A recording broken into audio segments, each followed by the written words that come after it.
स्तुति में प्रभु श्री राम ने अंक स्वीकार किया 9 का, 9वीं को आए,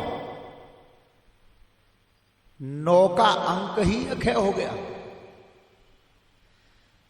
आज आप 9 के अंक से कितनी भी संख्या में गुणा कर दें और गुणनफल के अंकों को जोड़ोगे तो 9 का 9 ही रहेगा, कितनी भी संख्या में गुणा कर देना। यह है भगवान श्री राम की मर्यादा। अंसन सहित लें अवतारा, इस धरती का भार हरण करने के लिए भगवान प्रभु श्री राम का अवतार हुआ। विष्णु अंश अवतार भगवान श्री राम, गरुड़ जी अवतार भरत जी, शेष अवतार लक्ष्मण जी, चक्र सुदर्शन अवतार शत्रुघ्न जी। इस तरह से जब भगवान ने अवतार धारण किया, श्रोता बंधो, पालन पोषण हुआ महाराज दशरथ जी के यहां। एक बार विश्वामित्र ऋषि आए थे। विश्वामित्र ऋषि आए थे जब पापी यज्ञ नहीं होने देते थे। ध्यान रखना, धर्म के काम में बाधा पहले भी पड़ती थी और आज भी पड़ती है। यही बात नहीं है कि आज ही पड़ती है, पहले भी पड़ती थी। जो धर्म के कर्मों को रोकते थे, बाधा डालते थे, वही तो राक्षस कहलाते थे। तो जब राक्षस यज्ञ नहीं होने देते थे, उस समय विश्वामित्र ऋषि आज महाराज दशरथ जी के पास आए हैं। महाराज दशरथ जी के पास इस समय आए हैं। ध्यान रखना सभी श्रोता बंधु, आज परिचय कैसे दिया जाता है, रामायण सिखाती क्या है, रामचरितमानस तुम्हें क्या सिखाती है। आज अगर कोई अपने रिश्तेदार आते हैं, कोई मिलने वाले आते हैं, तो उन्हें पानी बाद में पिलाया जाता है। पहले उन्हें संपत्ति बताई जाती है कि इतनी कोठी मेरी है, इतनी जमीन मेरी है, ये वाहन मेरे पास है। लेकिन सुनो रामायण क्या सिखाती है कि जिस समय विश्वामित्र जी आए हैं, तो महाराज दशरथ जी ने हाथ जोड़ करके कहा क्या परिचय कैसे दिया अपना, यह सिखाती है रामचरितमानस। तो महाराज दशरथ जी कहते हैं विश्वामित्र से के नाथ सकल संपदा तुम्हारी, मैं सेवक समेत सुत नारी। राम सिया राम बोलो, राम सिया राम, राम सिया राम बोलो। ध्यान रखना, परीक्षित जी महाराज दशरथ जी कहते हैं कि नाथ सकल संपदा तुम्हारी, मैं सेवक समेत सुत नारी। मैं अपनी घरवाली रानियों के और अपने पुत्रों सहित तुम्हारा सेवक हूं। यह संपदा प्रभु सब तुम्हारी है, इससे ज्यादा मेरी कोई पहचान नहीं है। कितने बड़े सम्राट थे, जहां इंद्रासन भी खाली होता था और इतने बड़े सम्राट कह रहे हैं कि महाराज मेरा कुछ नहीं है, इसमें मेरा कुछ नहीं है। आप बताइए महाराज किस तरह से आपने कष्ट किया है।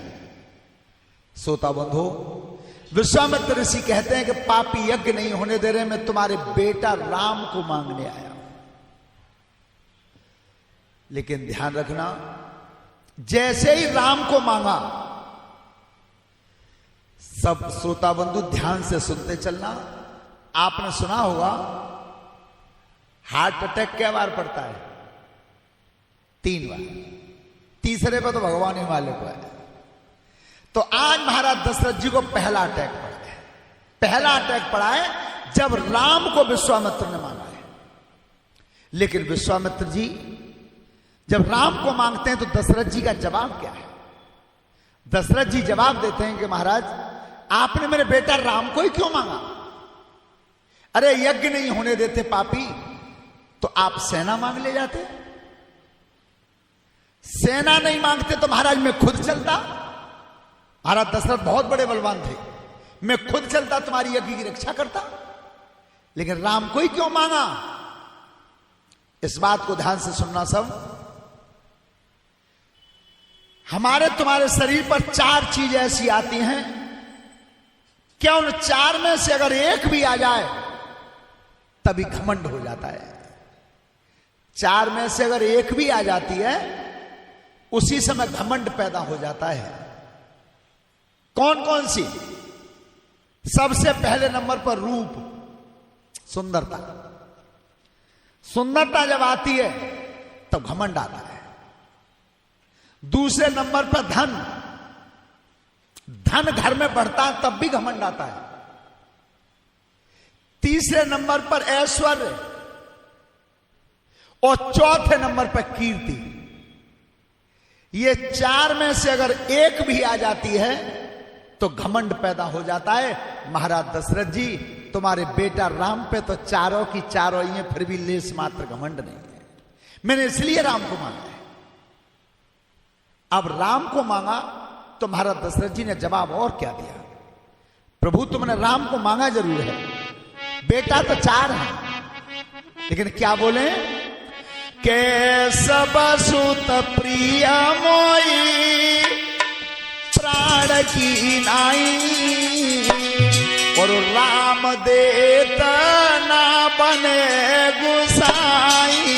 राम सिया राम बोलो राम सिया राम, राम सिया राम बोलो। ध्यान रखना, क्या कहा? क्या सब सुत प्रिय मोह प्राण की नाई। महाराज मोह बेटा तो चारों ही प्यारे हैं, लेकिन राम देतना बने गुसाई। मैं राम को नहीं दे सकता। क्यों नहीं दे सकते थे? इसका भी एक कारण था कि राम को दे क्यों नहीं सकते थे। एक बार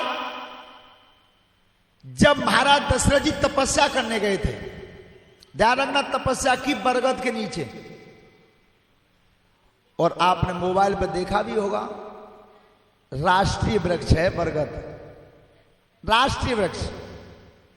तो उस बरगद के नीचे जब तपस्या की और धनुष टेक दिया था महाराज दशरथ जी ने, तो उस समय जो खरदूषण नाम के राक्षस निवास करते थे जंगल में, महाराज दशरथ जी को जिस समय समाधि में लीन थे उस समय उस पापियों ने आक्रमण कर दिया। आक्रमण कब किया? जब महाराज दशरथ जी समाधि में लीन थे तब। एक बात जीवन में याद रखना, बखत परे पे कामन आमे, इन बंधनों की प्रीत कहा है। अरे दे मुसीबत में जो धोखो, ऐसे की तो रीत कहा है। और सोबत छत्री को शीश काट दे, ऐसी रण में जीत कहा है। महाराज पे तब हथियार उठाया पापियों ने जब वो समाधि में लीन थे। लेकिन श्रोता बंधुओं, उसी समय महाराज दशरथ की रक्षा करने के लिए आया कौन था? जिस समय वो बरगद के नीचे समाधि में लीन बैठे थे, धनुष टिका हुआ था वृक्ष के पास, और तब महाराज दशरथ जी की रक्षा की किसने? कैसे? सुनो ऋषि धरि ध्यान, अरे बात जी ग्रंथनों की सच्ची।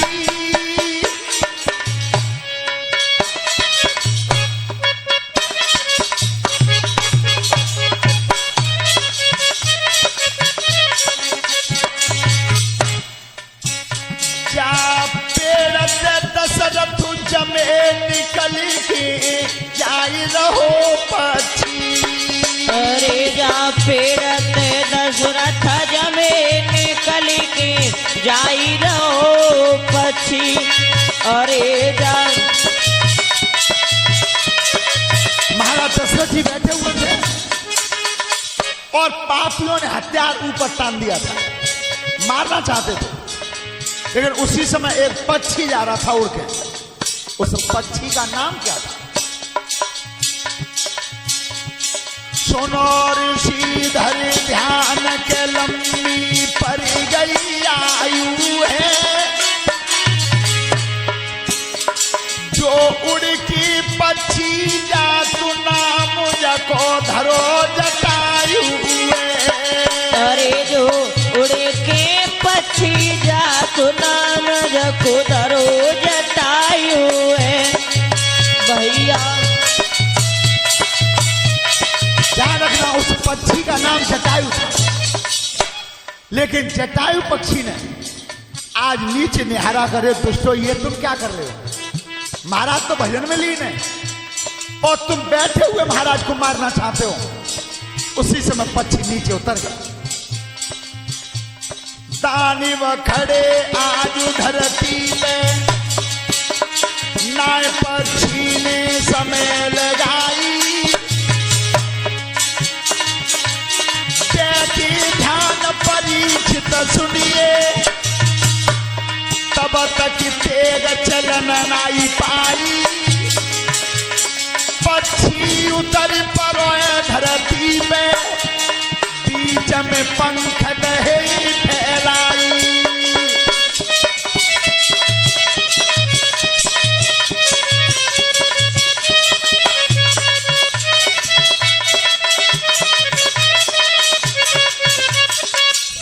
परीक्षित जी आज जटायु ने पंख फैला दिए, रक्षा की। ध्यान रखना, आपत्ति के समय दूसरे के प्राणों की रक्षा करते हैं, उनके खुद के प्राणों पर आपत्ति नहीं आती है। और जो दूसरे के घर में झगड़ा हो रहा हो,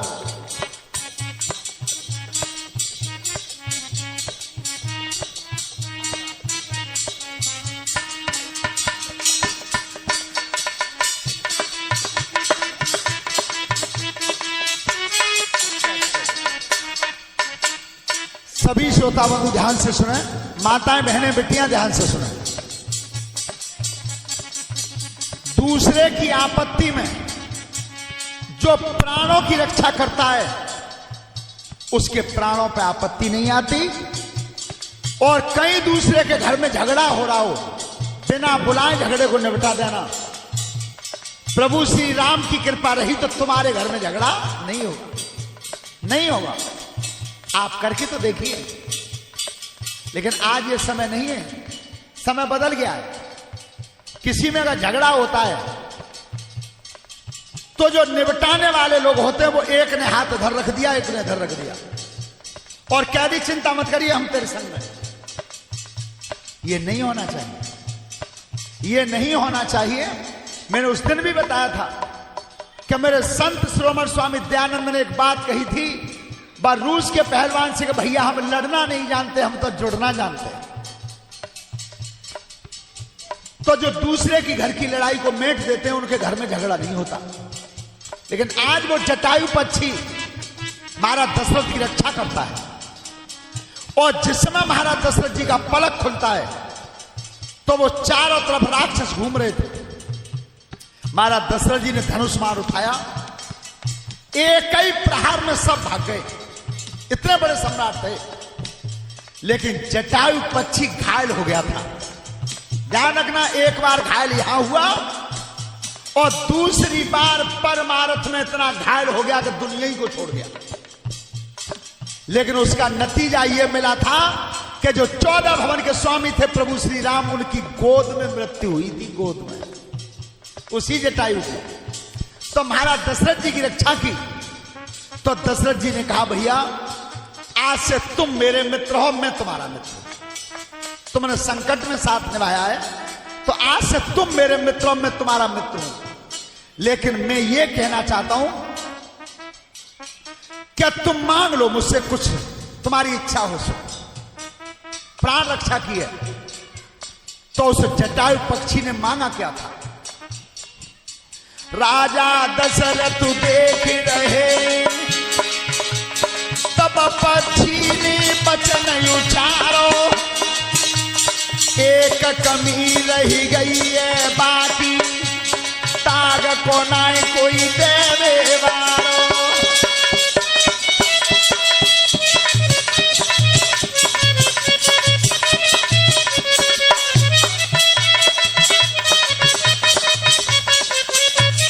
राजा लौट जाऊं अयोध्या को,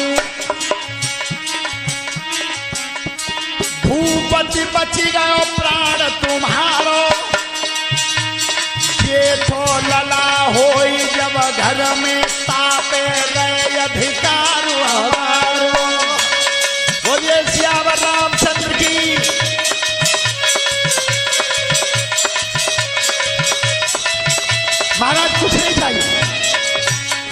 कुछ नहीं चाहिए, केवल दुख इस बात का है कि मेरे कोई संतान नहीं है, तो दाह संस्कार कौन करेगा। तो अगर महाराज दशरथ जी तुम्हारे घर में बेटा पैदा हो, पुत्र कभी जन्मे, तो तुम्हारे सबसे बड़े पुत्र पर मेरा अधिकार होगा दाह संस्कार। उस बड़े पुत्र को मैंने मांग लिया है। महाराज दशरथ जी का बरगद के नीचे वचन दे आए थे जटायु को, और इस कारण से जो वचन दे दिया था, आज विश्वामित्र ऋषि भगवान राम को मांग रहे हैं। इसीलिए महाराज दशरथ जी कह रहे हैं कि सब सुत प्रिय मोई प्राण की नाई, और राम देता ना बने गुसाई। राम सिया राम बोलो राम सिया राम, राम सिया राम बोलो। ध्यान रखना, इस कारण कहा था